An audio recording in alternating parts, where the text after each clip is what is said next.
What's good, party people? This is Accord in the Woods, and the future of combat sports is a crazy one. There's never been more money in combat sports right now, but we kind of wanted to see the future. And with me, I have the prestigious Marie Shadows of, many a podcast, many a newsletter, former WWE .com network kind of impresario. You were more qualified than a lot of people there. So don't get it twisted. Yeah, it's great to be back on the show to talk about combat sports. That was an excellent introduction for me, I guess. But yeah, I'm back here just to talk about, combat sports and see where it's going to go in the years to come. Absolutely. So obviously you're following many a product, right? For the Squared Circle podcast, your own newsletter, which I believe everybody should subscribe to right now, if not sooner. But in this kind of era, right? What are you watching? I'm currently watching New Japan Pro Wrestling like religiously. Coming up in January, they're having New Japan versus Noah, which is going to be fantastic. MLW is on that list. Impact is on that list. AEW is on that list, and that's basically about it for like everything I can watch to get in and like get my content out. No, 100%. And shout out to Court Bauer. Shout out. Holy smokes! I saw a promo. I believe it was you that tweeted it. But Kenta's coming back to Noah, which is crazy to me because he was, after the death of Masawa, right? Kenta was kind of that standard bearer before he leaves to go to Orlando, right? And the fact that he's with New Japan and then he's coming back to Noah, I think this is a half decade kind of thing coming into fruition. Yeah, it sort of is. My first introduction to like Kenta was back in Ring of Honor days when Noah and ROH had the partnership, and I was able to go to the Hammerstein Ballroom to watch Kenta live. So like that was my first introduction to him, and like Takeshi Morishima as well. So like I followed Noah before like got into New Japan Pro Wrestling. So it was Noah, All Japan, and then New Japan Pro Wrestling. Wait. I'm not gonna let you gloss over. You said Takeshi Morishima, right? Former global GHC world champion, former Ring of Honor world champion. Had a tryout in the a cup of coffee in the big time with a dark match in the WWE. The backdrop driver. Holy shit, man! That to me, I'm a big fan of Shinya Hashimoto, and for me, he was, Morishima was Hashimoto of a different ilk. And he was like bits of Stan Hansen and Shinya Hashimoto, and give me more of that than Twice on Sundays. Yeah, definitely. I remember one time I was watching Morishima in Ring of Honor, and he was fighting Brian Danielson, and he almost like took the eye socket, like Danielson's eye almost came out during that match. So I was there live for that one. That was pretty interesting. Interesting to say the very least. And of the two people that you just mentioned, obviously, one in terms of Morishima is no longer wrestling, and the other guy, would go on to to me reinvent the business and what we thought a pro wrestler could be on a major market. And for another company in AEW is, in the hunt for a title, so it's kind of weird how everything worked out. Yeah, wrestling sometimes just comes full circle for like a lot of people, and I think that's always like the best stories of just coming full circle. No, 100%, 100%. So uh right now, in terms of the business aspect of it, all right, not everybody's making money, not every indie is, essentially doing gangbusters in terms of their attendance. And obviously COVID is kind of attributed to it a little bit more than a little bit in some aspects of it, but we're kind of getting back, right? But whether it's a 20 see, 20 people in the audience, but then, some guys or girls will get, $200 in terms of merch at the gimmick table. Like, the business is thriving in a way that I don't even know has been seen before. Of course, we had the Attitude Era, the Monday Night Wars, the Rock and Wrestling connection of the 80s, and even the territory system of the 50s, 60s, and 70s. But here's the thing, like, there is so many companies. We've got NWA, UFC, Bellator, Invicta, LFA. Like, I could go on and on in terms of the companies that feature talent. Renegade Wrestling out in Scotland. They just barely had their first show. It was a sellout, all female show, a sellout in Scotland post pandemic. It was amazing. So, I mean, like I said, the business is thriving in a way that it I don't think has happened, because before it used to be just like one or two companies kind of Yeah. battling it. Now everybody, is kind of doing well. So I kind of want to see, like, what are your kind of takes? I mean, if you want to go maybe promotion by promotion, or what you kind of see kind of going forward, what do you see the business in 5 years? All right. So basically, we're in a really ridiculous boom in wrestling. And we realize that, WWE is not the be all end all of like how to make money on merch, how to make money on the side. There's a lot of different, income streams to like have money flowing through. And then like the wrestlers realize that the more that they connect with the fans, this is why, they're getting the reaction that they're getting. Sometimes the wrestlers are their own PR persons, which is not a very good thing. Just because sometimes it's like, you guys may not like say the right thing and then like get blasted for it. So make sure to hire like a PR person just to be on the safe side. But like in like 5 years, I think we're gonna have like a healthy relationship with wrestling. No matter if there's like haters out there that's always gonna like shit on the product, but I think that they have this mindset of like, let's start building a better wrestling world where we all get to work together, eat at the same table, and like reap the rewards of giving a service to the fans. So, like for example, with WWE releasing a lot of people, I thought I had a theory as to why he would do this, which would be, give all these people to Tony Khan and let's see how much money he has in the bank. But recently, I'm just like, no, no, that's definitely not his end game now, because now it just feels like random like throwaways when they have talent. So now WWE is in their bubble. Next, you have like AEW. I really want AEW to succeed.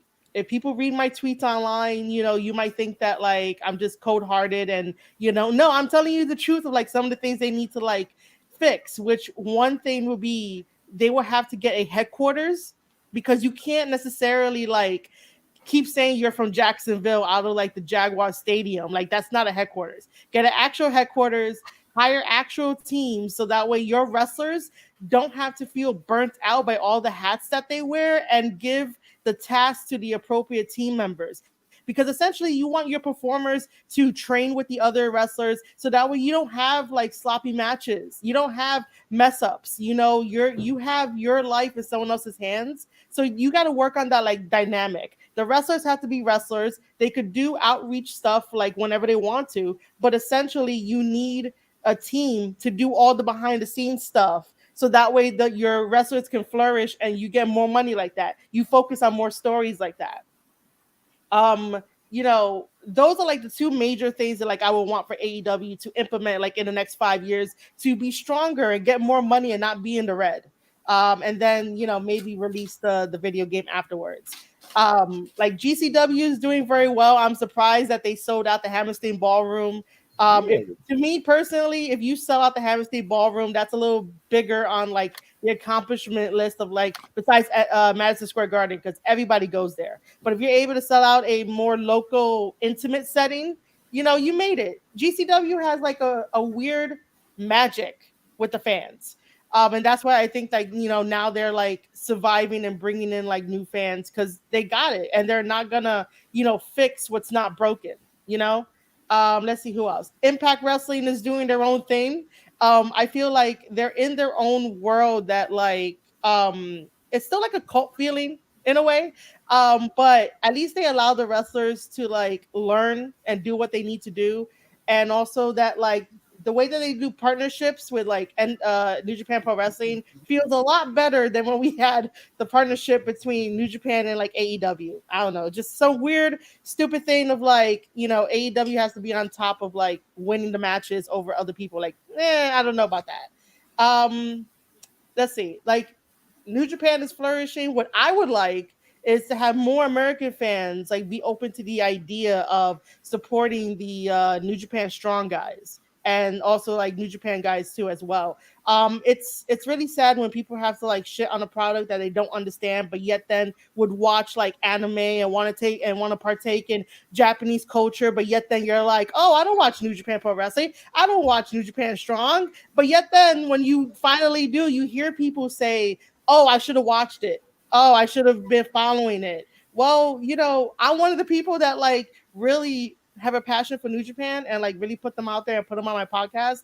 And like it's like pushing against the grain of like getting them to do it. But I think overall, the companies I mentioned, no matter what they do in the 5 years, they're still gonna thrive. I don't think wrestling is ever gonna like die out. It's way too like we're way too far into it for some shit to happen unless like I don't know, something is just like, all right, no more wrestling, and there's no more wrestling. There's like no more me because I love wrestling. I would be writing novels if I didn't have wrestling. But I think that no matter what, they're all going to go on their own path. They're all going to be successful in 5 years. As long as they stay the course and do what they got to do, they're still going to bring in money. But yeah, that's what I would say about it for like 5 years time, you know? No, and it's funny because you mentioned in terms of AEW, right? The need to have some sort of headquarters or home base or what have you. Um, it's kind of crazy because we have the example of ECW, right? It was hot, Hmm. almost the same kind of buzz for the era, right? Because context is key, right? This is pre-internet, pre-social media, and whatever. But the fever of their fan base is almost AEW like. It's almost cult like. Yeah. I would even say even more skewed towards GCW, right? And so, with that all being said, um, neutralizing is one thing, right? And then you were talking about having, many hats. Aubrey Edwards is the ref, but Yeah. also a podcaster with Tony Schiavone, as well as developing a video game, which plays to her strengths, right? In terms of her life away from wrestling, where she's a video game developer, right? So that works, right? And obviously the Bucks, Kenny, they're all Hmm. gamers and everything like that. They can leverage that. But in terms of having too many hats as a wrestler and what have you, sometimes it takes away from the product. And I mean, we might have not seen it with ECW, but we do know that Bubba Ray, Yeah. and Devon and Dreamer. There was I'd say a handful of guys during Heyman's run in ECW, the original ECW, where you had multiple people having multiple hats at the same time. Um, Now that actually worked. But it was more. It's almost the reverse of AEW, right? Where they didn't have the resources, they didn't have, and if they would have had more resources, an argument could be made that it would still be here, just like Yeah. in WCW. If Bischoff had got the TNT TV, and did the Big Bang in Vegas and everything like they wanted to do before Turner and AOL took it off of the platform, which is kind of crazy because AEW is there now and a great partner for them, both TNT and TBS. But like, it kind of leaves you with what could have happened, right? What if Tony Khan had the purse strings to dad's empire, right? During that, could he have saved Yeah. WCW, ECW, or what have you? Because it's very similar. But I think that's where the comparisons to Eric Bischoff and Tony Khan have been in a Twitter war, right? Yeah. Because people are comparing, WCW to AEW in terms of hiring former WWE talents and featuring them versus their homegrown stars. And I really don't. feel that's true because the cast of the characters are different, right? Danielson and Punk aren't Hall and Nash, where they're having favored nations clause, where you have to pay everybody the same as them, and if you pay anybody higher, well, you have to bump up their pay, right? And I don't think anybody has too deep of addictions, that would kind of hinder their in-ring presentation and Hmm. and their relationship with the fans. So that's why I feel like the comparisons between AEW and WCW kind of end, right? Because it's a completely different cast of players. For the most part, obviously you're not going to make everyone happy. Yeah, yeah, We just saw Big Swole, yeah. leave the company. It seems to be ceremoniously. There's no hard feelings and what have you. There's a mutual agreement. Not everybody's happy, but in large, when you look at wrestling companies as a whole, and specifically the top two, it's a lot happy, more of a conducive environment in AEW than it seems to be in Stamford. Yeah, I mean, getting back to the comparison of WCW to AEW, my thing is that I have like a love hate relationship just because of like we know what happened with WCW and we see certain things that are happening in AEW and we're like you're supposed to be learning from the past. I think that when you grab like a sheet of paper, you start writing down the similarities. It's that phrase of like it looks good on paper, but like should you essentially do it? The other thing too is that like in the beginning when AEW started, you saw all the young talent. You kind of have like a good connection with them, and you want them to stay there long and get these belts. But then when you have like you know, I don't want to use the word misuse like WWE wrestlers because WWE gave them stuff to be like, here, go do it. You're our character. But like when you have them come into the family, into the fold of everything, it feels like you're taking a spot from the younger guy that was working there before you came in a way. Even though like it may not feel like that or seem like that, but the observation is like, hey, the younger guys are here to push a company forward so that way they could be next in line to like, you know, uh carry the company and all this kind of stuff. Like, I've always said that if you are a released WWE wrestler, you should like try Impact for a little bit, try New Japan for a little bit, try GCW for a little bit, try something else for a little bit to get that WWE stigma and like off of you before you jump into AEW because it just seems like, oh, that's the brand new ship. Let me go over there and like have some matches. I get it. You want to have dream matches, but AEW was building. I mean, they're still building the young stars. In my opinion, they're sort of like doing it wrong by having them on AEW Dark and Evolution and like Rampage. No, if you want to showcase them, put them on Dynamite because it's on like national television. People watch it every single time. But it's just the idea of you're coming into a company, you weren't there in 2019, and you're only going to be there for like a little bit just to help ratings and just to what get like a buzz without having like a long-term thought of like, oh, maybe I should be here long term. Like, I don't know. It's weird. It's a weird dynamic and a weird presentation whenever WWE people, WWE wrestlers, I should say, come into AEW after they're done with WWE, Yeah, I know. I totally see what you're saying. But then when you look at, I don't know, let's say, people that have more to give, right? When Yeah. you're talking about Miro, the late great Brody Lee, and he was great, Yeah, and yeah, he was yeah. able to thrive in a way that he wasn't in, that he didn't get the chance. There were too many suits that prevented you from essentially, you know, plying your trade, so to speak, right? And it almost washed the wrestling right out of you. It's almost like the military. Like you come in one way, and then we're going to break you down and build you Hmm. back up. That's very much the WWE system, right? You sign a Yeah. guy or a girl of talent, and you almost strip away everything that was special about him.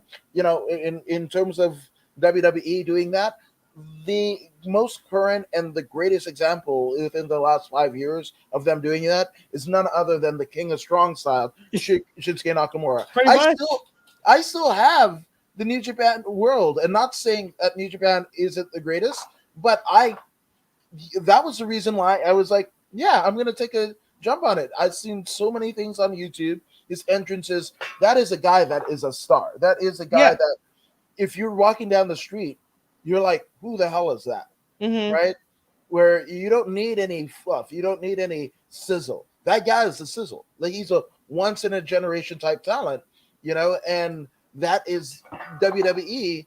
I don't even know what the hell is he, a king, a Burger King?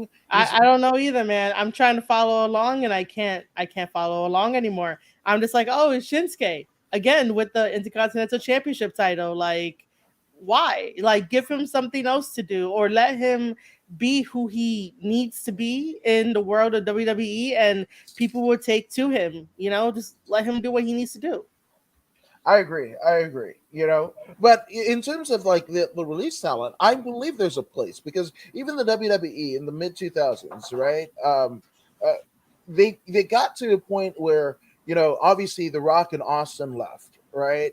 And then you had the Benoit tragedy, the passing of Eddie Guerrero. So here we are in like the 2010s, and you didn't have a lot of you know upper echelon people that have drawn money to be able to kind of guard the next phase of what wrestling would become. Now John Cena was able to benefit, but like how many others were able to benefit much like Cena in terms of being a top guy? Maybe Yeah, Randy Orton, you can make an argument or yeah, whatever, but realistically you needed veteran talent to kind of steer these young guns, like uh, I caught a clip of Jeff Hardy on a Stone Cold's podcast, and he was just like, Austin straight out asked you, like within the first 5 minutes of the podcast, like, hey, when you were coming up, didn't you have like old timers going like, hey kid, you don't need to do all that shit. You don't need to fucking, this is a house show and what have you, right? So having that kind of veteran leadership, like in the instance of like Darby Allin and Sting, right? Darby Allin is taking those vicious bumps, but he's taking way less of them because he's got the flash of Sting, right? Just the presence of Sting, even at what dang near retirement age, he's still way bigger than a lot of the talent there, right? And that is a way to almost preserve Darby in ways that you couldn't be if not Sting be there.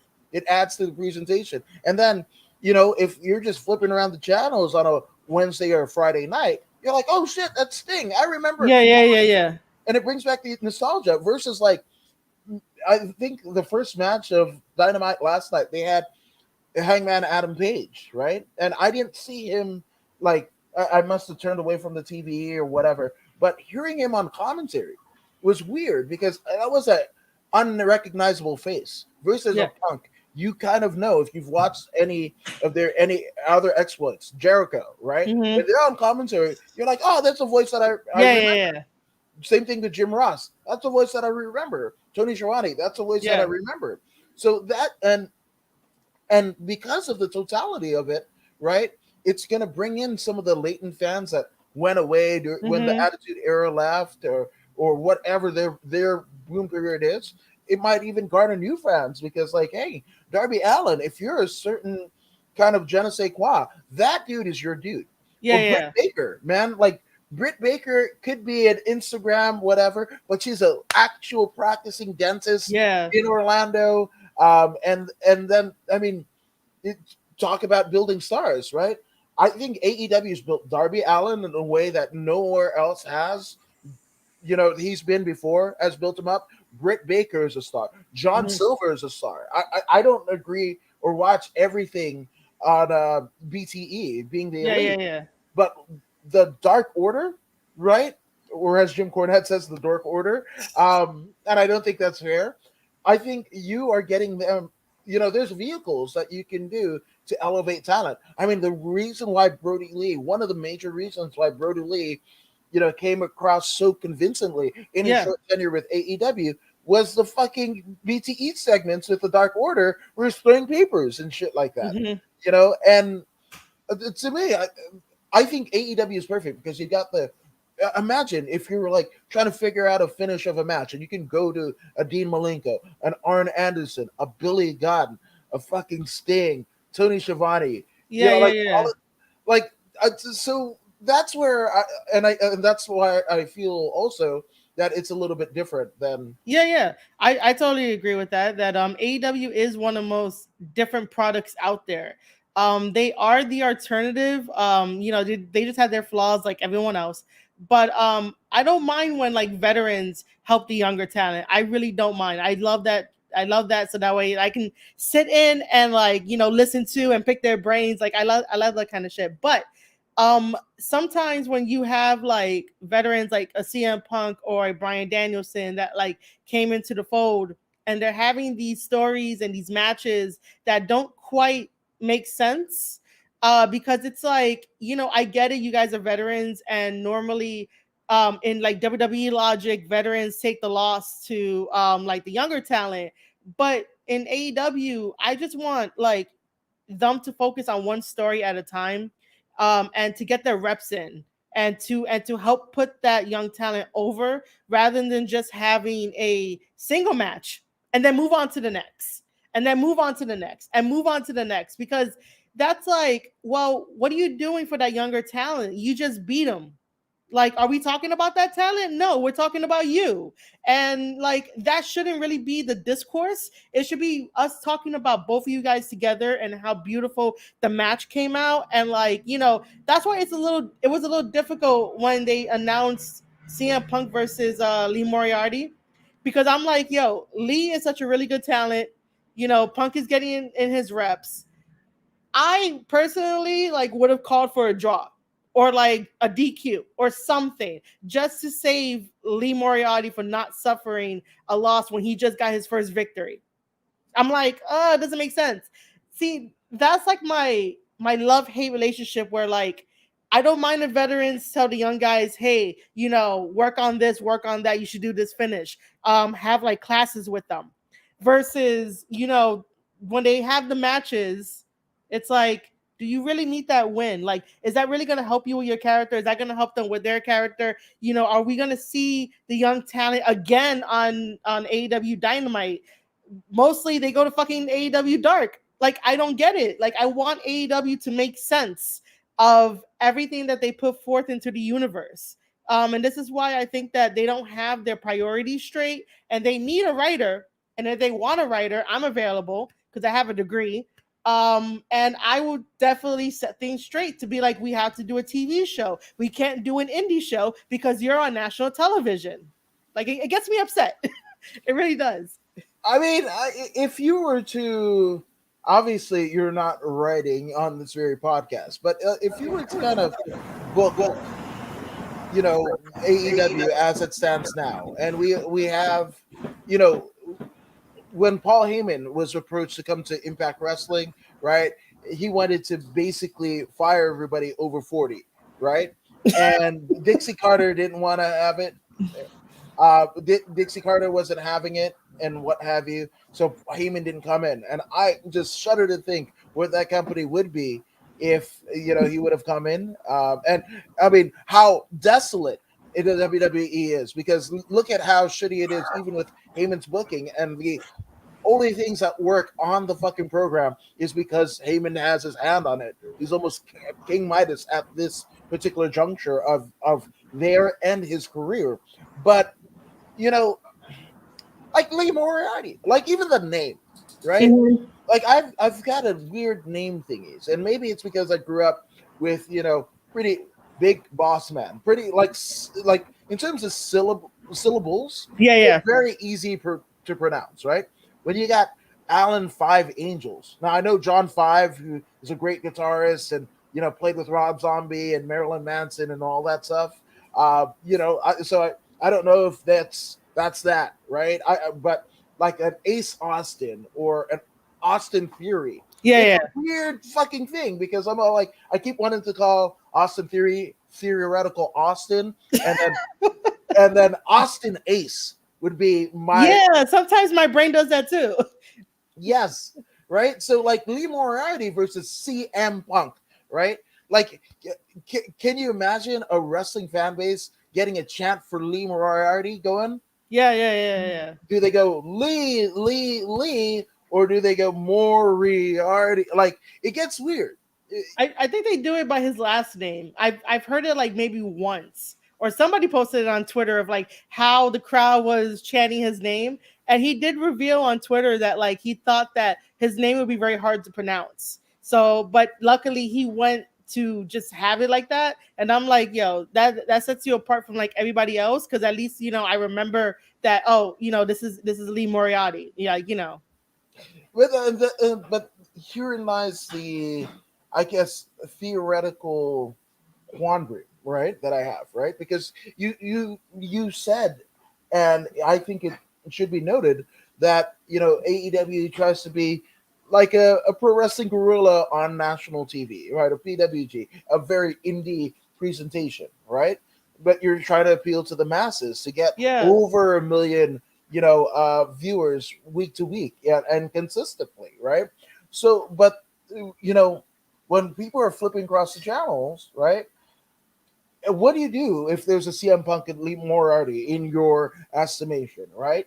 Do you go like the guy that everyone knows go over, or the guy that Mm, most people beyond the indies? And I kind of sample the indies here and there when I hmm can, right? But and I try to be as abreast of the situations as possible, right? But then you got a guy with a weird name, and here we are in 2021 after uh, almost we're on the verge of a civil war, right? So you have a person of color with a name you can't pronounce against a guy that people have heard of, Yeah, yeah, right? yeah. And it like, what would you do in that scenario where you would elevate Lee? Um, See, that's like the hardest thing, because even I was thinking about it when I saw the graphic. I was like, "Oh my god, this is so bad." It's it's bad because on paper it looks great. It's like, "Oh my god, a dream match, awesome, great." But then when you put it into motion, you're like, "Who's gonna win? Why should they win? What's gonna happen?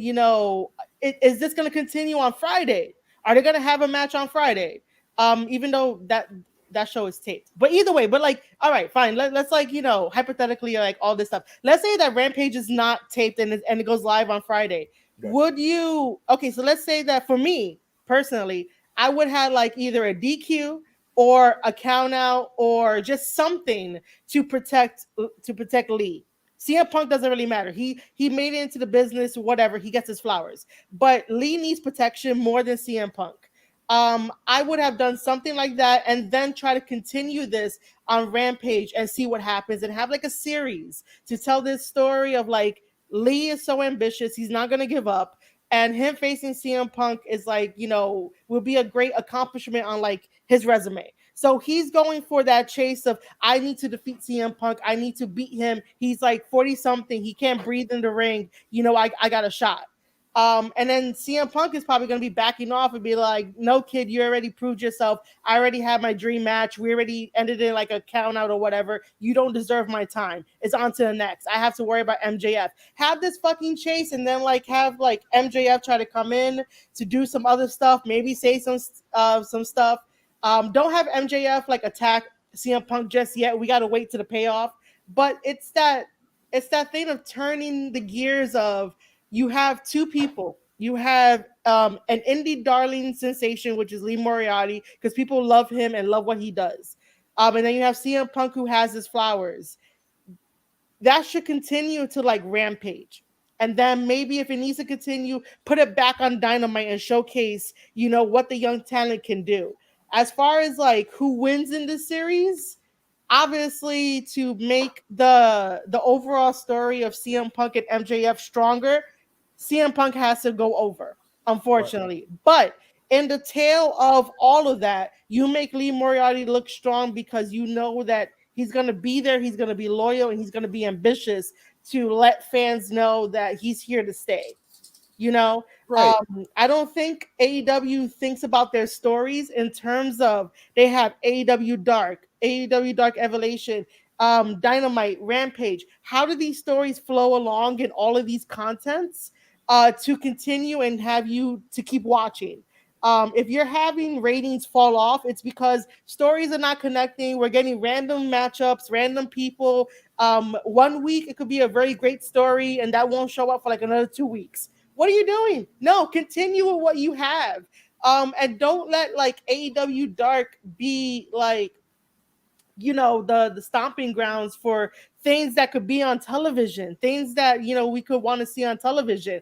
And then also the thing is that most of the time between all four shows, they have like an identity crisis, because honestly, when's the last time you can tell your friend the difference between Dark Evolution and Rampage? Like, I can't tell the Yeah. difference. No. I'm just like, it's AEW content. But if you wanted to go into my mind of like how I would book something like Lee versus CM Punk and how to have MJF into that shit, that's the best I could come up with, like, on the fly. No, that makes sense. But see, here we go. So I can't tell, and for somebody who is a dude of color, right? But honestly can't tell a Lee Moriarty from a Lee Johnson from a Ah, Baron Black, right? mhm. So and Baron Black and Lee Johnson have similar hairstyles. Where does Lee Moriarty fit in? And I almost am I programmed to Vince, right? Where Mike Goldberg wanted to come in from the UFC, right? And they're like, "Oh, we already have a Goldberg, pal, so we're gonna call Mhm. you, Mike McGillicuddy or whatever the fuck," right? So Yeah. like, I try not to go there because I know where that goes. It's not good. Obviously, the WWE current product and everything, it's almost the polar opposite of a Paul Heyman. Everything Vince touches literally turns to shit, or it just turns into a hand. It Yeah, just yeah, turns into somebody yeah. bursts a hand. But it's weird, and in terms of AEW's ability, because of course, you know, the WCW had, the NWO, Hogan, Mhm. Savage, like all of these, former WWE guys, WWF guys, and what have you. But the cruiserweights, to me, Alex Wright was a big star, Yeah. like and that was something that they were hooker hooker by crook, where they were able to get over, right? So for me, I didn't see too much in Top Flight. I couldn't tell you the difference between Top Flight and Jesus, the Acclaimed, right? Oh, yeah. Now I can make the difference.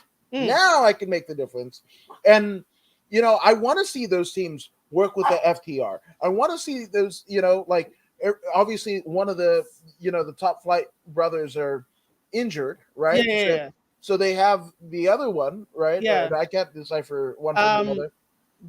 no, Dante. Dante's with Dante, yeah, with Team Taz. right? But so they put him with Leo Rush. They've put him with obviously what's his face? Oh, Matt Sydal, Yeah, yeah, right? yeah. That's where I feel like that's where I think that AEW does a little bit better, giving the rub, because the Yeah, last yeah, time yeah, that they the do. WWE did something of that ilk was when they teamed Cody with fucking Hardcore Holly back in the day, right? But I believe, for better or for worse, Cody learned from that, Yeah, yeah. especially the fact that he didn't go through the indies, right? He was Dusty's kid, Dustin's half brother and Mhm. whatever, and he got fast tracked, did the FCW run, blah blah blah, ends up on the main roster. One would argue a little bit, you know, before he should have, but then again, I mean, shit. I mean, that's here nor there. This is a kid who grew up in the pro wrestling business, so sometimes you do have that. Now, is there nepotism there? Fuck yeah. Just like the same as Jeff Jarrett in the early days of NWA TNA, as was Triple H in the early 2000s, early to mid 2000s, right? And then he fucking wanted to dress like Harley Race and shit like Yeah, that, yeah, and get all the title reigns that he fucking could, and yeah. Mhm. jobbed out Booker T and fucking Scott Steiner. Those guys he could have elevated, but he was like, to me, when everybody's like, "Oh fuck," like Triple H, he's the savior of the WWE. I'm all like, we are talking about the same guy, right? That jobbed out Sting at Mania. We're talking about the same guy, right? Like Same that's guy. Same guy. okay. All right. Same guy, same date. Oh Jesus Christ. Yeah, and that's why I feel almost like so. Uh, I guess the elephant in the room, right? Uh, WWE, at least in my estimation, looks like it's a year or two from being sold. And the reason why I say this, right, because we have a Nick Khan, right? Not Tony Khan, Nick Khan.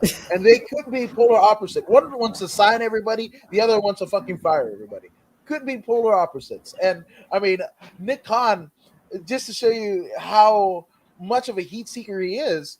His job before he gets hired by the WWE is he was the fucking agent for Ariel Hawani, literally the most hated MMA fucking journalist there is.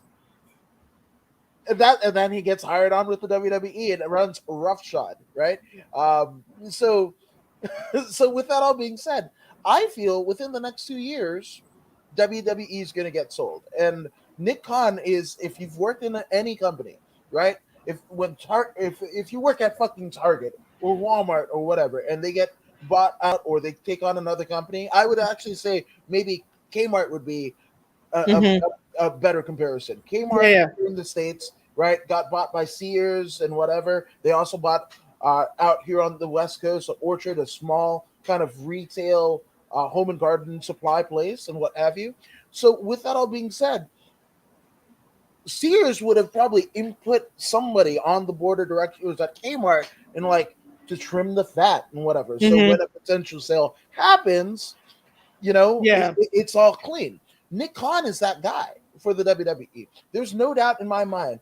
5 years, the WWE as we know it, right, as we grew up with it, for better or for worse, will not be here.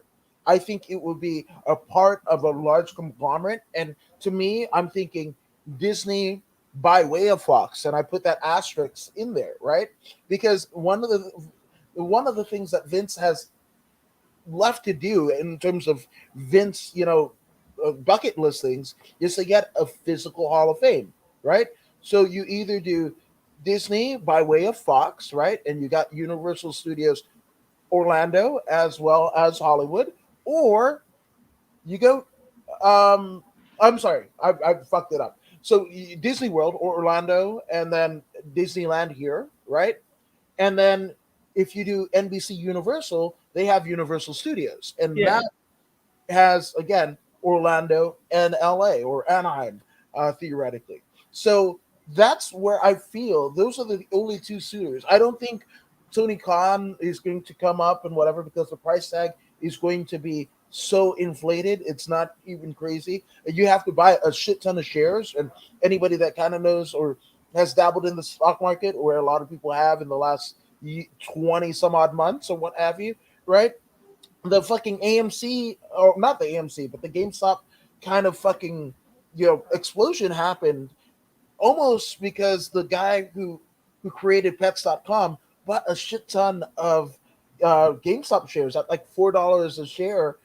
Bought into the company, bought 52% of the company, right, via the shares, right, and did that. So for Tony Khan to do that with the WWE, he has to buy out at least 52% of the Mm. shareholders. We know that that can't happen because there's only 48% of WWE shares out for the general public.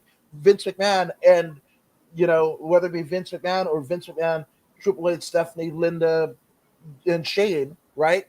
They own at the very least, whether it be Vince separately or them together, they own 52% of the company. So somebody has to buy out their shares. Then has to go through the process of buying out the rest of the shares to get and there are going to be people that aren't going to want to sell.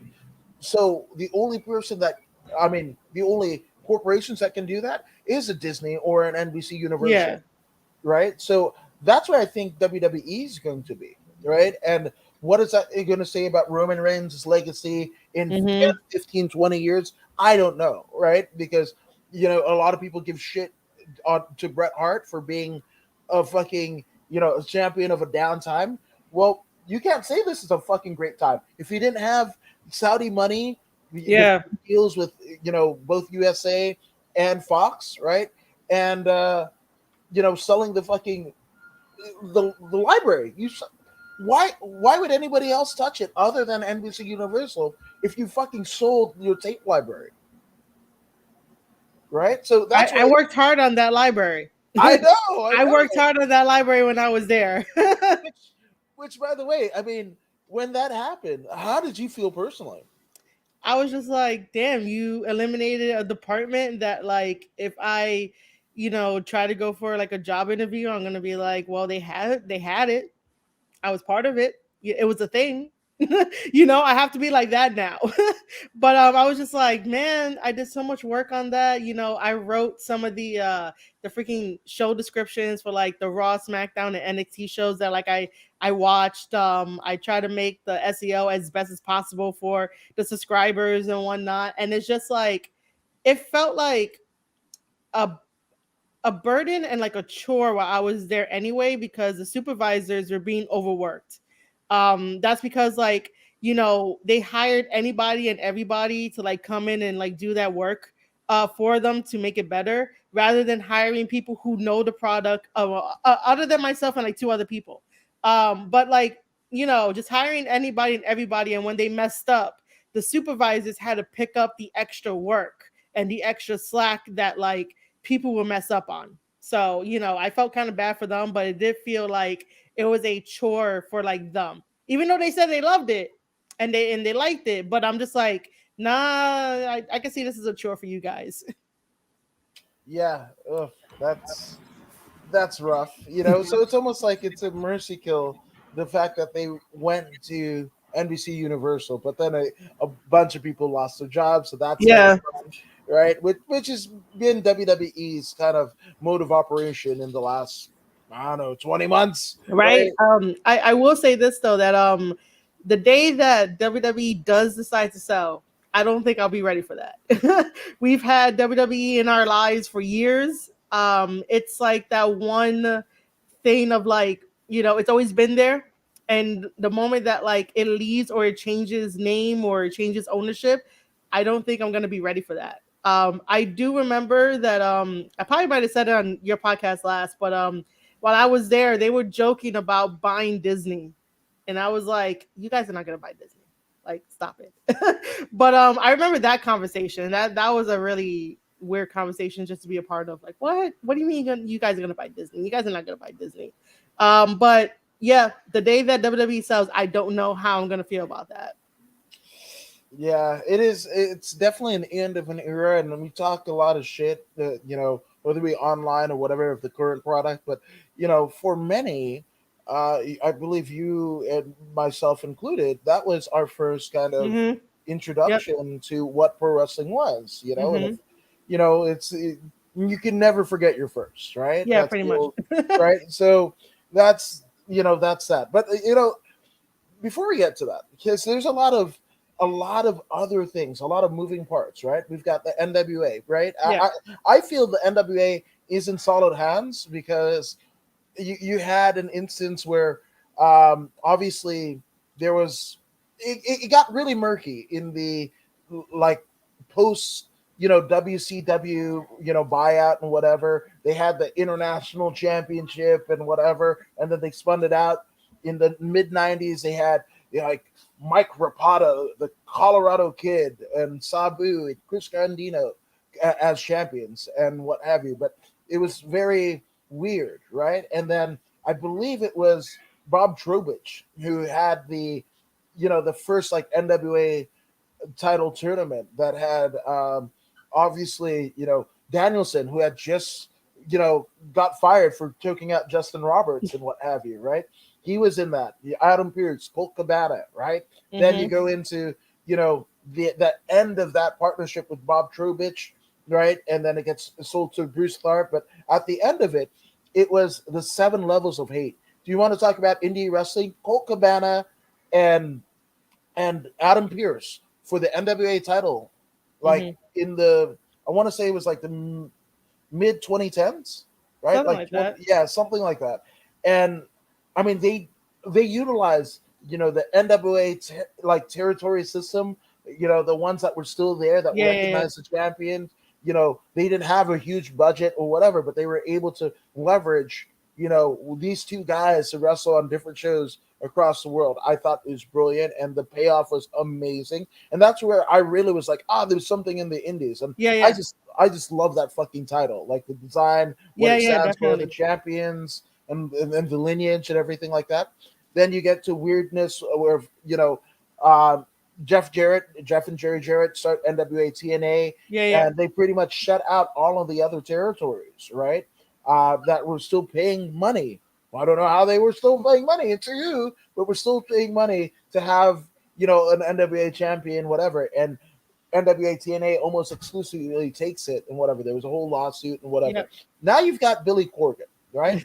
Um, Obviously there was steps in between, but you've got Billy Corgan of Smashing Pumpkins and Juan fame, right? Yeah, yeah, He's a wrestling fan, but yeah, here's where it's different than, let's say, um, the money mark in the early 2000s that started Wrestlelicious, right, with Jimmy Hart or the XWF, same yeah, yeah, deal, yeah, right? yeah. They had money marks. Guys who had won the lotto were big time wrestling fans, but they didn't have the business savvy. They just won the lotto or whatever, and I mean, the worst thing you could do if you fall into some money and you contact Hogan or Jimmy Hart, like that's don't do that. It's money Um, all day. Yes, exactly. But so there we go. Now we have Billy Corgan, and I think this is post that you know early era of the Luthas and the fucking Harley race, and Dusty and all that stuff. Terry Funk, Dory Funk, all of those great champions that I mean literally span from the turn of the century, right? Yep. Um, this is the most successful era to date since then, post 92, 93, right? Yeah. Where you had an all female women's pay per view, right? Under the NWA banner, Yep. which would have never happened in the old NWA, right? You have, the fucking the story that leading up to Tim Storm's eventual Yeah. title loss to fucking Aldis, right? Those promos that they did, and of course Mm-hmm. that the guy behind those promos we can't talk about and whatever. He was bad boy, but those were it got people talking about NWA, fucking Yeah. PWI, Yep. my Bible in terms of pro wrestling, right? They were fucking they reconfigured the NWA as a world title into their rankings where they had it since literally like 1995. Mm-hmm. That was huge, right? So I think the NWA will be it's it's different, right? Like it will always be. I don't think they get sold because Billy Corgan's a wrestling fan and he doesn't need the money from wrestling. Now, does he Yeah. have the money that Tony Khan or Vince McMahon has? No, No, no. right? But he has a legacy outside of wrestling. So I think even if they never run another show, he's going to keep that in his personal collection because he's Yeah. such a fan and what have you. And he got it for pennies on the dollar compared to other wrestling properties Yeah, out yeah, there, yeah. right? I mean, like I would too, man, if I knew that I could buy the NWA name for like $1 or something, or like whatever I had in my pocket, I would keep that in my closet. That would be like a really good piece of history because aside from WWE being like the first for me to like really be on this wrestling journey, my dad like introduced me to NWA and introduced me to Mid South and like watching like Flair and like the Arn and Telly, like all the rest of them. Like I love NWA. And I love the fact that it went through a period of transitions. Yeah. And it's still here in modern wrestling in 2021 with a little modern twist to it, rather than like keeping the same old like traditions and stuff. Like that's how you know something like that survived. You have this old school style mixed with this new school style, and like NWA is just it has a weight to it to the name anyway. But yeah, I don't ever see like Billy Corgan ever giving that up. If he ever wants help, I'm always available to help out for like NWA, but he's gonna keep it and it's gonna keep going. And you never know what's gonna happen. It could have like a boom, and I wish it does have a boom. I wish that there's a lot more support under like the NWA banner, just because of like the legacy and like how good Billy Corgan is. Like, yeah, we're gonna do this. It's cool, we're gonna have fun. He doesn't take it seriously as like maybe somebody else would, and that's what makes it fun to watch. To be like, hey, I present you these guys. Go out and conquer the world. That's what it feels like to me. No, 100%. And I mean, the leverage that they had, they were working with Dave Marquez out here in, California, where you had, TV, you had a TV time slot, you had a fully functioning studio, and what have you. And at a time where everybody was talking about AEW versus WWE and what could happen, fucking NWA kind of slides in, Yep. and a different presentation, right? The NWA Power, that's some of my favorite wrestling just to Yeah. watch. I didn't, just the look, the feel, as having Jim Cornette on commentary, right, Hmm. which had never really been done outside of, either Ohio Valley Wrestling or Smoky Mountain, right? Yeah, yeah, Like he did some work in the WWF, but he was more either on air personality as a manager to Vader, Owen Hart, Yokozuna, and what have you, and then behind the scenes in the booking committee. So to hear Jim Cornette on commentary yeah. was really cool for me because again, much like Excalibur for AEW, right? You know Hmm. the moves, you know the holds, you know the history. That's exactly what Jim Cornette brought to the table. I think they did him fucking dirty, but Yeah, yeah, also the guy that did him dirty, he's not there anymore either. So I'm yeah, just saying. yeah, yeah. Yeah, but I love where it's going. And I just yeah, the NWA, fuck yes. Yeah. Uh, Triller. What do you think of Triller? Man, that thing came out of left field. I was like, what the hell is a Triller? What is this? Like, it sounded like one of those cable channels where, like, I don't know, it might have some like murder to it, some Yeah, like, documentaries and shit. Like, go visit Triller for like your, I don't know, your like murder slasher news or horror whatever. movie. Yeah, Fucking right. That's what I thought. But no, it's about fighting and like putting on like celebrity matches, maybe celebrity versus an actual fighter and see what happens. That's basically like blood sport in a way where it's like let's just take random things. We know people are gonna pay for it, and let's see what happens. Let's see how much money we could get. I think the first one that we were all introduced to was what's that dude's name? Like, didn't like one of the Paul brothers was like fighting somebody and they put it like on Triller? yeah, it was. I Yeah, mean, right. obviously it was the Nate Robinson, but that was on the undercard of Mike Tyson, Roy Oh, Jones. But did you well, know of see, it I remember before? that. Yeah, I was like, oh, the freaking Paul brothers. Okay, cool. But yeah, Triller was just like, what is this? yeah, they just did a fucking deal with a triangle ring, and Metallica fucking opened up the show. That just happened. Wow. Yeah, Which is kind of funny because I don't know if you were scrolling through Twitter, but like somebody put up I guess that freaking triangle ring, and somebody was like they basically made a joke saying that, oh, this is WWE cutting budgets and they decided to take out one side of the ring. So like you bringing that up, I was like, wait, what? which, funny enough, it has been done before. Like the Bare Naked Ladies song says, it's all been done before. Yeah, yeah. There's actually a bare knuckle boxing organization called BYB, right? Uh-huh. And they actually had a triangle. I mean, they're still in existence, but they have a triangle ring, right? And it's bare knuckle, right? So Triller actually fucking, you know, kind of gimmick infringe them a little bit more than a little bit. Yeah, yeah. Apparently, there's a lawsuit going on right now against Triller from the BYB. So I hope that in, works in out. a triangle ring. It's Yeah, like, oh my god, guys, we're not doing geometry class here. Like, just get a regular, like, either make a circle with like a trampoline, or like make it a four, four, four or sides. just fuck what the ring looks like. Have compelling fucking content, fun fights, exciting whatever. Metallica, you need to sell a stadium. Fuck it, Metallica. you pay Metallica $2.5 billion and shit like that. You sell the stadium out and whatever, even if the fights are drizzling shits. And I'm not saying they weren't. I mean, Frank Mir fucking got KO'd and Rock Silly, which is a very, very scary thing we shouldn't joke about. But else, but it got weird. It got weird real quick. I bet it Uh, did. yeah, so there's that. But I actually think, especially, and we were kind of talking off air when the I guess it was a KSI. I don't even know. I'm over the age of where I should give a fuck about what the fuck KSI is or who he I is. don't even know.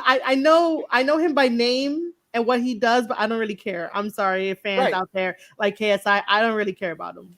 Yeah, but here's the thing. And this is not hating. I just didn't know him. Right? Yeah, yeah, And the yeah. only thing that I knew prior to the fight with the KSI about the Paul brothers is one of them went to the Japanese suicide forest. Yeah, yeah, yeah. A fucking asshole, right?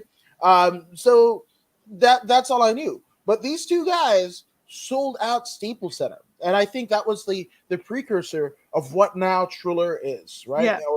And it's funny because celebrity boxing, there is actually a celebrity boxing organization where Dustin Diamond had fought, R.I.P. Screech from Saved by the Bell. Oh wow. Yeah, they were, the place where Aaron Carter was supposed to fight or did fight Lamar Odom. That was celebrity boxing. Like, yes. So Jeez. and funny enough, you want to bring it full circle. The little brother owned celebrity boxing. The big brother in David Feldman, I think it's Damon Feldman that owns celebrity boxing. David Feldman, the older brother, owns BKFC, Bare Knuckle Fighting Championship. So both brothers are kind of involved with combat sports, kind of out of left field combat sports, not the traditional boxing that one would argue. But I mean, from what I hear, some of the guys, I've got friends that fight for both promotions. The payoffs, some are even better than the UFC on a similar level, right? Like a lower tier UFC fighter might get 5 to win, 5 to show up, right? So Mm-hmm. it's 10 grand, right? And your weight cutting and all that shit, and your manager takes 10 off. Some lower tier bare knuckle guys and girls are getting, 15, 20 G's, so there's that. Yeah, and I think that that sounds like an easy payday, even though you get the shit beat out of you. But essentially, like, people will pay money for like weird entertainment. So, if you get like two random people in the ring, two celebrities, like two famous TikTokers or whatever, like you're gonna make money because people are gonna be like, oh, I want to see this, more than like they want to see athletes. Because I think now it's more about how stupid you could be to get over rather than like, oh, this is the actual talent like I have. So it's sort of like, a hit or miss depending on like what they do. But it's for the shock value and like short entertainment. Because you mentioned before about like they already had celebrity boxing, but that didn't take off like how Triller is taking off. And sometimes it's all about being in the right place at the right time. And like the many eyes that we have now on like anything that happens, it takes off rather than like back then. Timing, man, timing is everything in like combat sports for whatever you do. Mm-hmm. Which I feel, and this might be a hot take, right? In boxing, we have, Golden Boy and, Mm. what's the other one? Top Rank, all of these, kind of legacy, I don't know if Don King is still doing stuff, if he's got breath in his body, Don King is going to fucking figure out something at 89 years old and his fucking hair. But regardless, I actually think whatever Triller is doing for this new kind of TikTok, Snapchat, short form entertainment audience and generation, I think that I'd say in 5 years, Triller is doing better numbers than even legitimate boxing. Yeah, I would have to agree. I don't see any reason why that wouldn't be the case. Because everybody tunes in, everybody talks about it. The more buzz that it is, more people are going to tune in, more people are going to buy. But yeah, that's definitely the unfortunate truth. Yeah, and especially the fact that the average of boxing promoter, the big ones, like I think there's four big boxing promoters like Eddie Hearn, um, Bob Arum, whatever. The average age of those motherfuckers about 70, right? So 5 years they might not even be here, Yeah, right? yeah. So and the fact that they're not going to be able to connect with the audience Hmm. and whatever, that just it tells me everything that I need to know. So like I think Triller, I don't think those other promotions, those legacy promotions, will go away, but I wouldn't be surprised in 5 years if he's still fighting. Canelo is fighting on Triller Yeah, versus yeah, yeah. one of the other shows. Because essentially, like, if you think about like the over arc of like combat sports, you basically follow where the money goes. And sometimes, if you need to jump on that trend, you jump on that trend to make money, because money is money. And then sometimes the longevity of like what you do in combat sports also takes effect as well. Because if you do boxing, you never know if that might be your last boxing fight, because maybe a punch may land wrong, and then bam, you have like complications. If you're in the wrestling business, anything could go wrong. And then that's it, your career is done. But there's a lot more longevity in wrestling, because you could do stuff behind the scenes.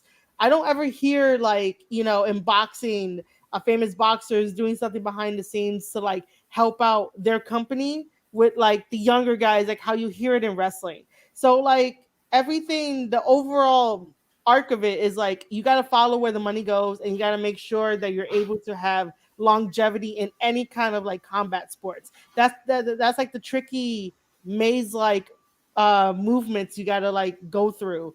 Other than trying to stay relevant by just doing boxing, you might have to adapt your style to fit Triller.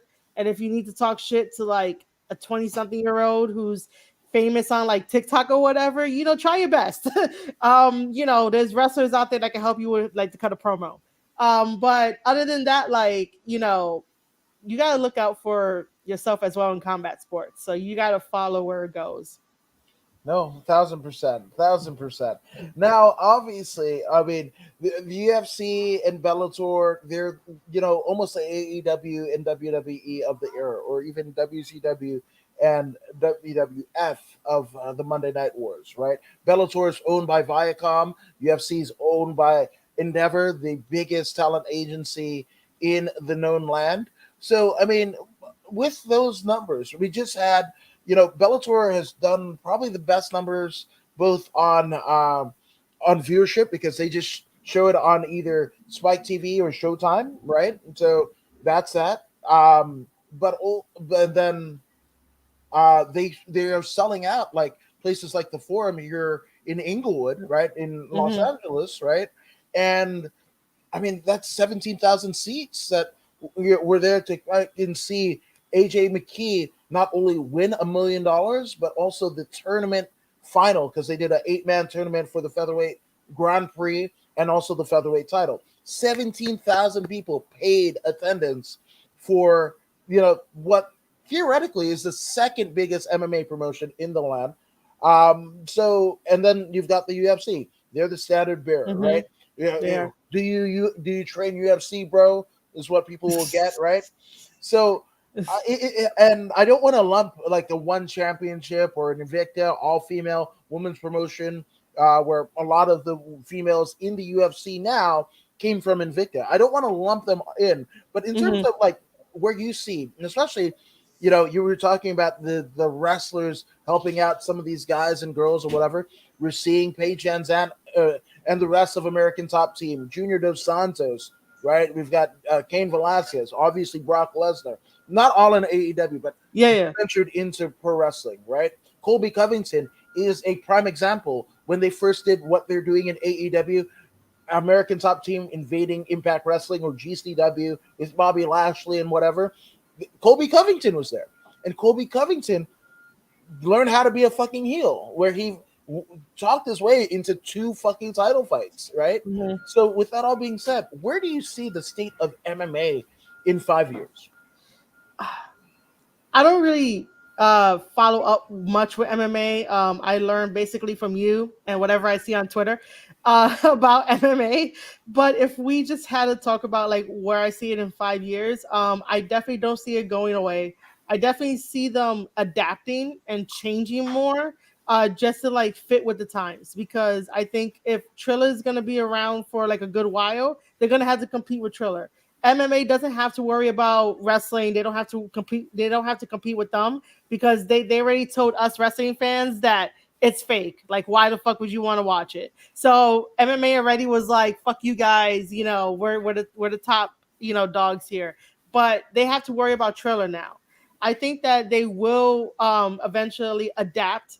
Maybe make some more cooler matchups, have some more behind the scenes footage. So that way, if you're an MMA fan, you get to have a more closer connection with the fighter that you really want to win. And then like betting pools will like definitely go up. More money would definitely go up on the fighters because let's say that like I don't know, like okay, so this is my MMA knowledge, and I'm gonna throw out like Chuck Liddell, Okay, there we go. right? Well, So at least like he didn't call him Chuck Liddell like fucking Oscar De La Hoya did, when he was fighting for the fucking promotion. But um go ahead.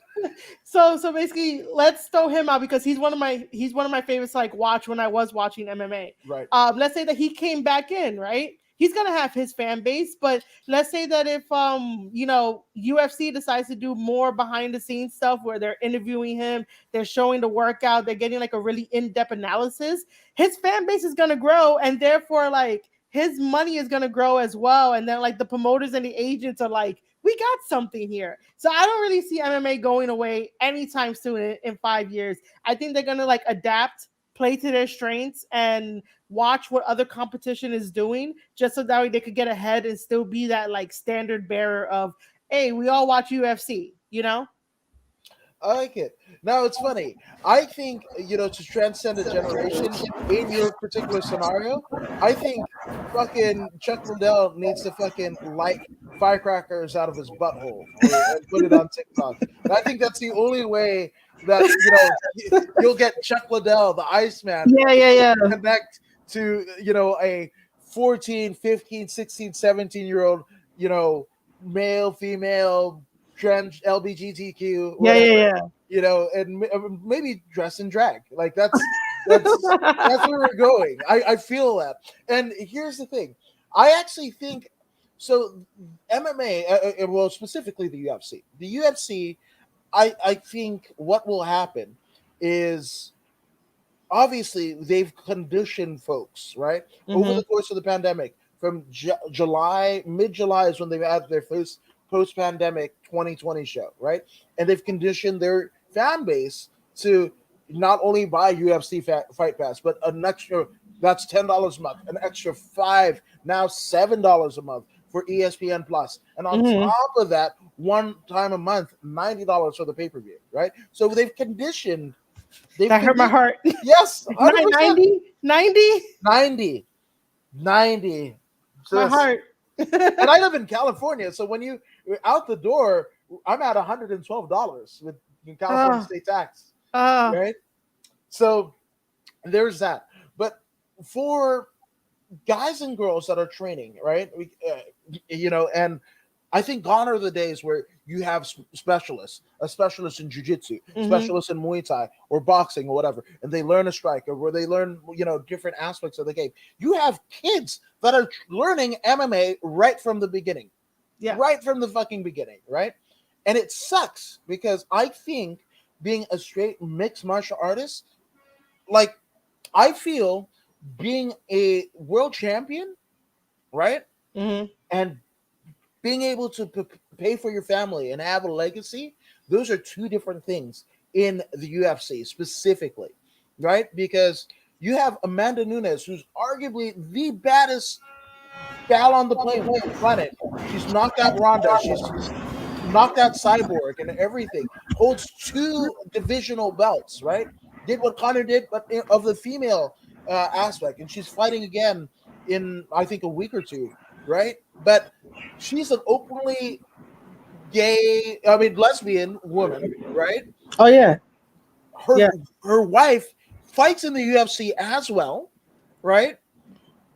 The Endeavor offices, right, are in Century City, a stone's throw, less than a 2 mile walk to the heart of West Hollywood.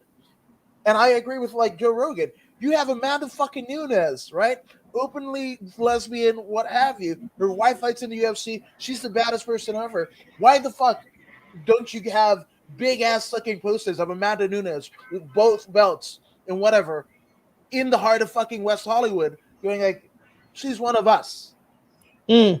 That's one thing that didn't get capitalized on, And she's even thinking about going into boxing because of the money, even though as a Brazilian and whatever, the millions that she's making, Yeah. it's nice, but her entire career in terms of earnings she can make in one fight in boxing, and she's still young enough to do it. Yeah, I mean, sometimes like I don't know. I don't know what happens behind closed doors when they have conversations about, where to go with their marketing and where to spend their money on the marketing. Because essentially, you want to market people to fans that will buy the pay-per-views, buy this, buy that, have money coming in. So it makes sense why some people don't get on posters, some people do. But if your female champion is carrying like two belts, put her on the fucking poster and like just take a page on WWE playbook and be like, she's like two belts Nunez. Yeah, Like, name, like, give her little nicknames, give her little things. Like, it's okay to like take stuff from like other places, but like just put a twist on it to be like, hey, this is our fighter, this is who we're pushing.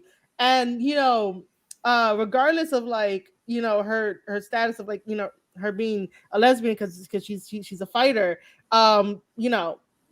even talking about that could also give you fans from the right. LGBTQ community, and like maybe one of them want to be a fighter. Yeah. But you present it in a way where it's like she's a fighter first, and then later she could do whatever she wants. Hmm. She kicks ass and take names, and this is why she has two belts, and that's that confidence to try to build up younger generations who are like probably struggling with shit. And you're like, look at how confident she is.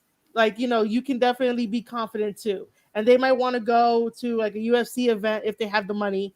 And they might change their life around. Sometimes you have to really like jump on the person that you may think may not make you the most money, because sometimes it could turn around, it could get viral, it could get hot really quick, and you have that like really instant connection, and bam, you're made, you're set for life.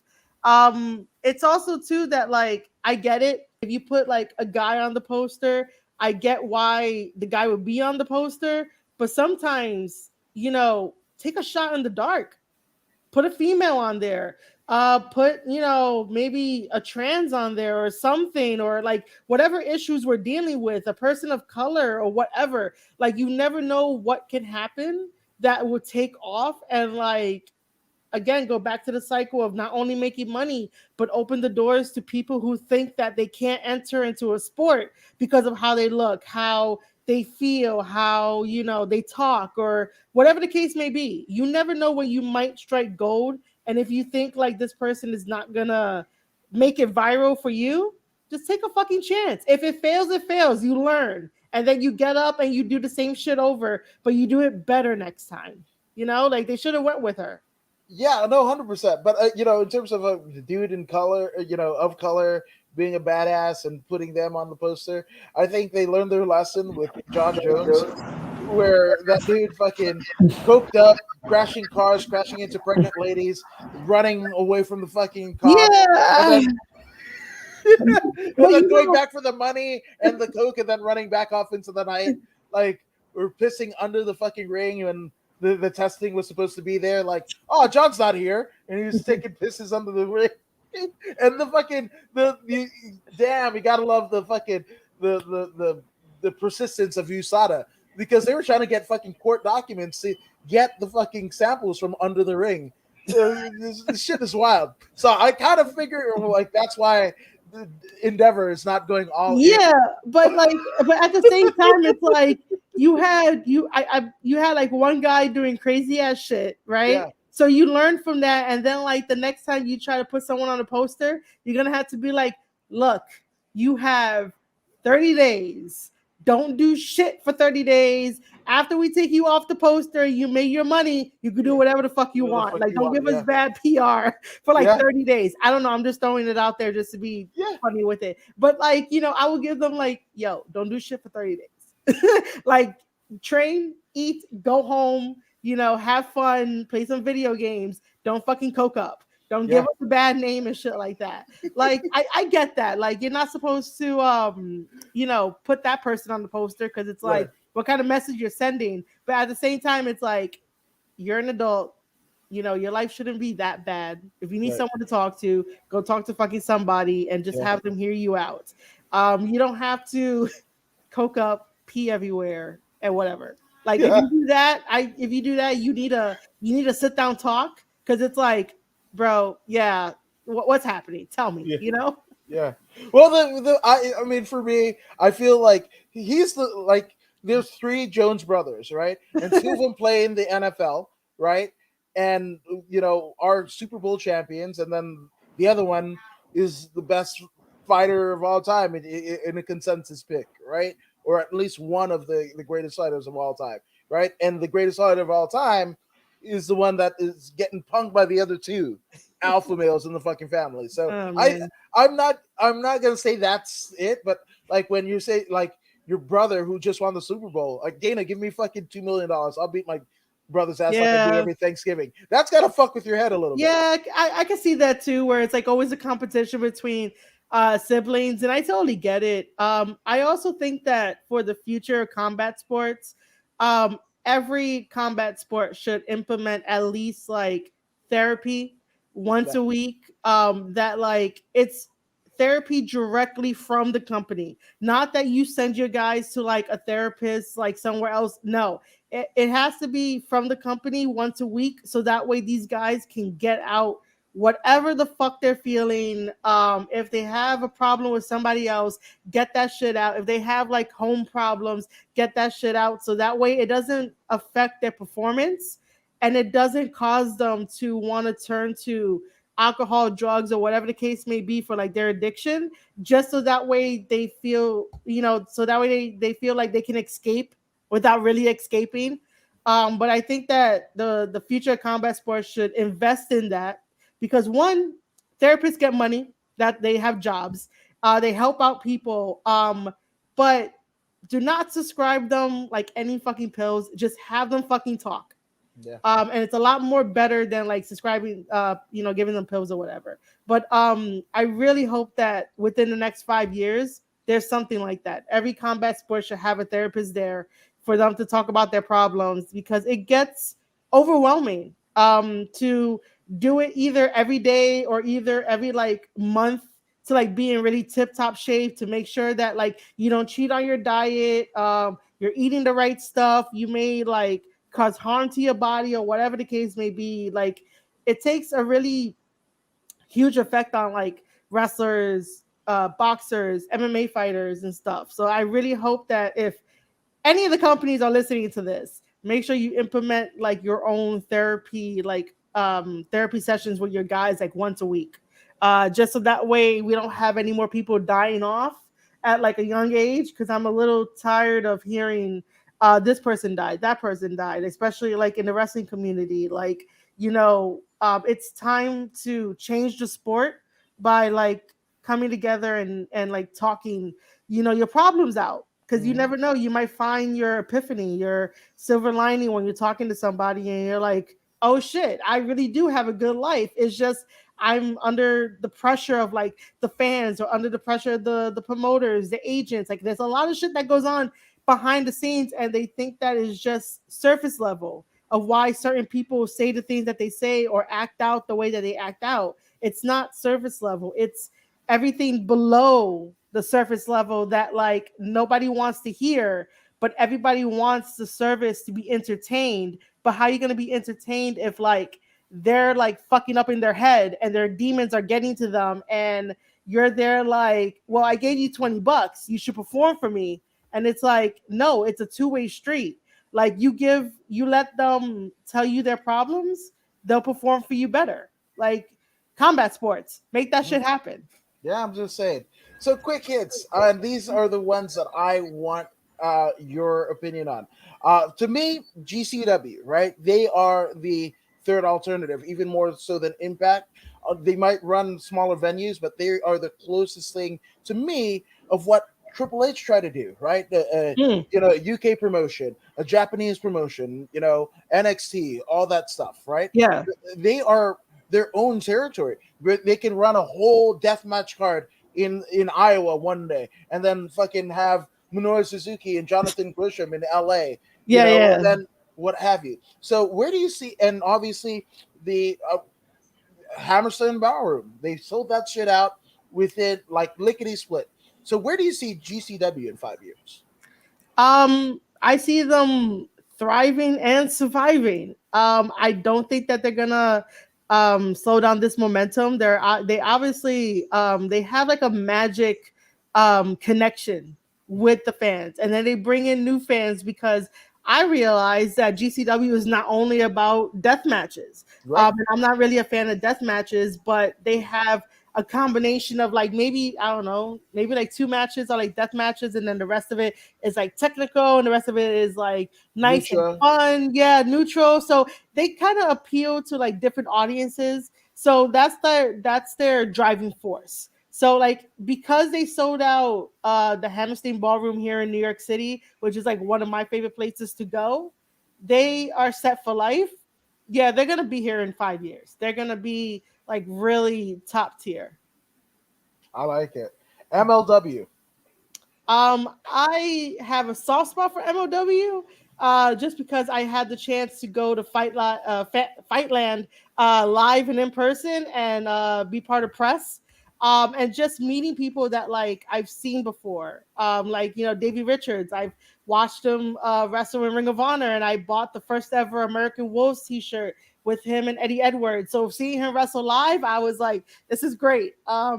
Seeing just people walk around, seeing like Homicide and Julius Smokes, and getting to talk with them for like a little bit, and stuff, which is really cool. Just being in the atmosphere feels like ECW, and that's only because of like we were in Philly. But MOW is doing really good. They're here to stay. Um, I don't see anything happening within the next 5 years where they're not going to be staying. Like Kurt Bauer is pretty smart with the way that he does things, especially if you watch the MOW on their YouTube channel. It feels like a movie in a way where they have Yeah. the backstage segments mixed in with the wrestling and stuff, and like it feels like when they do like the editing, it's like this guy watches a lot of movies. So MOW is definitely going to be here to stay. I like it. I guess. I mean, I don't know if we did it formally, but Impact. Impact, Impact is doing their own thing, man. Originally, like, I was waiting for like Impact not to be around as much back in the day, just because I was like, yo, you guys either need like a reset button or something, but they are here to stay. They have proved everybody wrong. They proved me wrong. They brought me back into the family by me watching I forgot which pay-per-view it was. But they got me back into it to review them, and they like staying in their lane. They know what works, they know what doesn't work. They know who to bring in, what to do, when to cut to like a backstage segment. They learn from all of their mistakes, and they're like just more to themselves. And they're gonna be here to stay. I don't think they're gonna go anywhere. They're only gonna go. They're only gonna be better from here on out. I hope so, because a thriving industry is a good industry. And last but very Yes. not least, the king of sport, New Japan Pro Wrestling. Um, New Japan Pro Wrestling is definitely one of my favorites. They're still gonna be around no matter what. I think that I love them because like they're more technical style. So I'm just like, yay, I can tell stories, blah blah blah. Within 5 years, I think that the American fan base is gonna grow and attach to them, especially if they keep with New Japan Strong over here touring in the states, because it's picking up steam. Now that they have guys like Jonah, who was originally Bronston Reed, Bronston Reed, right? Yeah, Bronson Reed, Uh, yeah. so you have your NXT fans that are now going to go over to New Japan Strong to see how well Jonah does. You have your fans who like Buddy Murphy.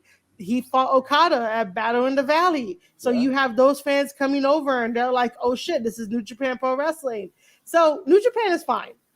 In 5 years, I just want the American fan base to grow. And I will be on the front line trying to get you guys over to like love New Japan. Yeah. I might have this here. Bang. Ah, Right on. No, and you mentioned New Japan Strong. You've got, you guys. I'm friends with Jr. Kratos. fucking dirty daddy Chris Dickinson. You want to Yeah. say like where the business will be? I don't know how in 5 years, Chris Dickinson, I mean, he has the United Wrestling Network world title as of right now. Yeah. Beat Mike Bennett for it. At a United Wrestling Network primetime live taping in LA about a couple months ago. But he actually got injured at Yeah. a Battle in the Valley. So, I good wishes to Dickinson, what Yep. have you. But to me, that guy is going to be a major player going forward. I mean, if Roman Reigns could be a star, I mean, he's got more talent. Chris Dickinson's got more talent in a pinky than Roman Yeah. Reigns has in general because Yeah. he's working without Vince. You take Yeah. that Yeah. Vince, you take that Heyman away from Roman. What do you got? I don't know. I mean, I've said it. I think I probably said it on here, but I've said it so many times. Not to take anything from anything away from New Japan Pro Wrestling, but like if we're gonna talk about Roman, if you take away his mouthpiece of Paul Heyman and then the Usos, what do you really have left? Mm-hmm.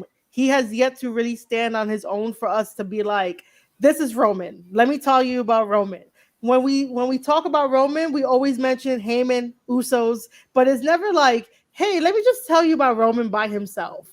It's always like, who else is with him? If we Mm-hmm. want to talk about, Dickinson, it's like, let me tell you about this guy. Like, he's fucking phenomenal by himself. He had very great matches with, like, his peers, which I can't think of any, which I probably did like, There's Mike Bennett. There's a lot of yeah, people, and you put him in CCW, he yeah, thrives there. You put in a no rope Josh Barnett's Bloodsport, he thrives there. You put him in there with Mike Bennett, to crown the United Wrestling Network champion, and he fucking thrives. No matter what yeah, situation you put this guy in, he is money. And I mean the promo that he cut right before, the fact that Josh Barnett, former UFC heavyweight champion, Metamoris heavyweight champion, IWGP heavyweight champion, is like, here, this show has my name on it.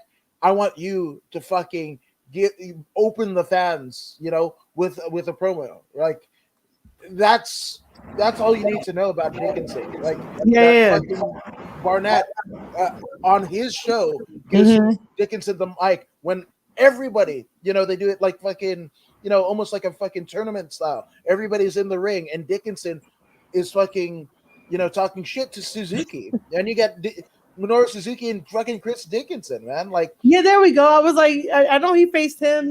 I'm trying to remember because like I write down so many notes when I yeah. watch these guys matches so I can like review them all that I can't remember.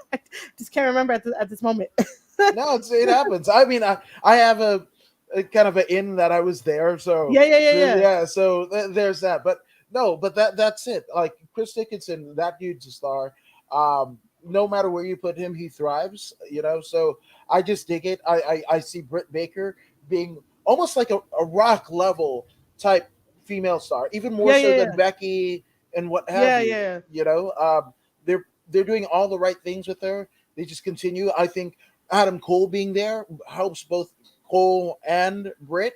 yeah, That yeah, they're on the same brand and they can work out their life as they advance in their lives together. yeah, They yeah. also do it, on the same, they're not fucking having conflicting schedules. So I just think the business as a whole will be good, but I also do think that UFC will be robots in 5 years.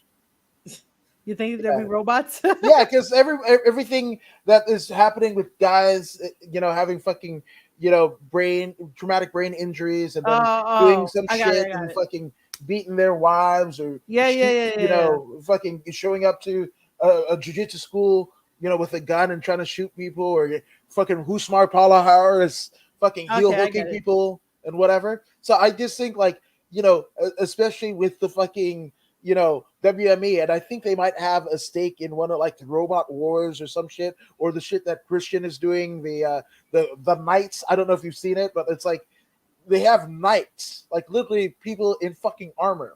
Oh, It's on the History the Channel. fuck? You We're look at doing the that? fucking Christian's Instagram, Christian for Peeps. Oh my Motherfuckers god. in armor and they're beating the shit out of each other. So to me, I think UFC will be like that at a time where, you know, kids are literally training in MMA. they're training jiu-jitsu, they're training striking, they're training all Yeah, of it, yeah, yeah. right? There will be no money for them because it'll be a lot less PR fucking debauchery having fucking robots fight. You program them, this shit is gonna be like fucking Hugh Jackman in Real Steel, right? That's how I feel UFC will be Wow. in 5 years. Well, if that's the case, everyone who's training in MMA, just come over to wrestling.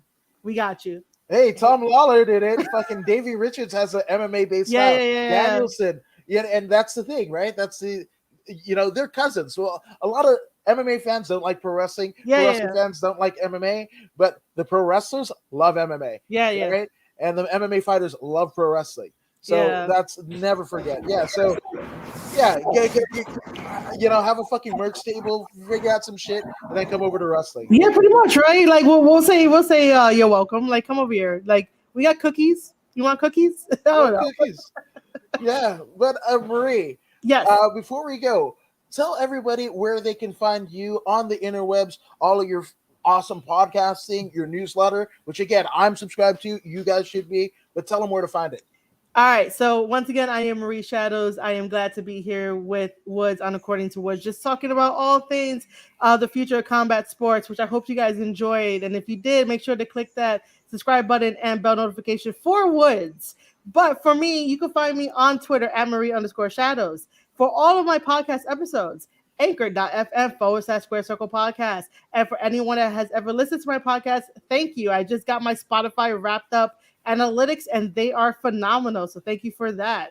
Also, if you want to subscribe to the newsletter, which by the way, I am starting a wrestling web novel, which you guys should check out. Chapter 1 is already posted. In order for you to subscribe to the newsletter, I won't give you the whole entire link. Just go to my Twitter at Marie_Shadow, click that subscribe button on my profile, and you guys could read chapter 1 for free. Aside from that, just stay tuned to my Twitter for any other updates because my one goal by the end of the year is to try to get a new website. So if you guys want to help out with that, there'll be links on my profile to let you guys know how to help with that. Damn right. We want to help you because you've helped us. You fought the good fight and went toe to toe with the evil empire in Stamford, Connecticut. And for that, we thank you. Yes. We thank you. And we thank you for joining us here at According to Woods. Definitely go ahead and subscribe to the newsletter. Listen to the podcast. It is great. I do it all the time. But if you're in that subscribing deal, just like Marie told you, go ahead and subscribe to the podcast, According to Woods podcast, Facebook, YouTube, Twitch, and Twitter.